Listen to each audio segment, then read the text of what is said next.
Hari ini saya akan memberikan 5 tips sederhana yang bisa mengubah sensasi flavor hasil seduhan teman-teman tanpa mengubah flavor dasarnya.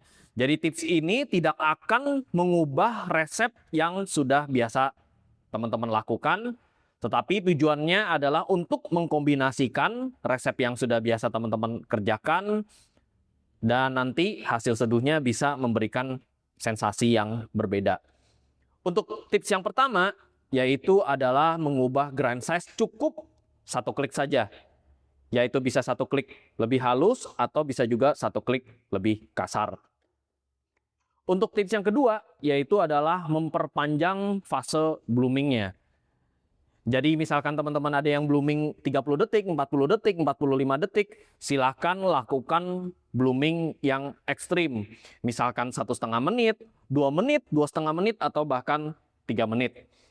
Tips yang ketiga, ini berlaku untuk yang mempunyai resep dengan menggunakan dripper V60 atau yang memiliki rib yang mempunyai alur seperti ini.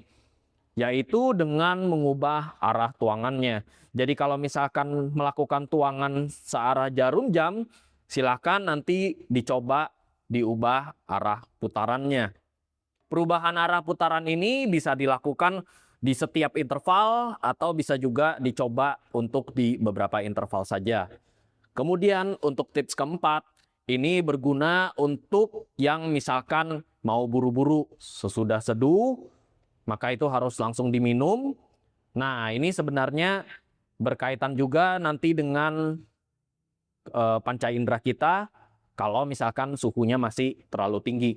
Daripada kita beli chiller mahal-mahal, teman-teman bisa lakukan dengan siapkan mangkuk, kemudian diisi air dengan suhu temperatur ruang, dan setelah seduhannya selesai, masih panas, ditaruh sebentar. Jangan terlalu lama, cukup 20 detik, 30 detik, atau 40 detik saja. Setelah itu nanti suhu akan langsung pas untuk diminum. Kemudian tips nomor 5, yaitu adalah dengan melakukan aerasi ekstrim. Jadi setelah diseduh, silakan nanti teman-teman coba, itu tuang ke gelasnya lebih tinggi, seperti menuang teh tarik. Bisa dilakukan berulang, atau satu kali saja. Nah, silakan teman-teman coba 5 tips ini, boleh salah satu atau boleh semuanya tanpa mengubah resepnya. Ini nanti akan memberikan sensasi flavor yang berbeda, sehingga seduhan teman-teman tidak membosankan. Oke, gitu aja untuk video kali ini. Stay nerdy, brew better. Bye-bye.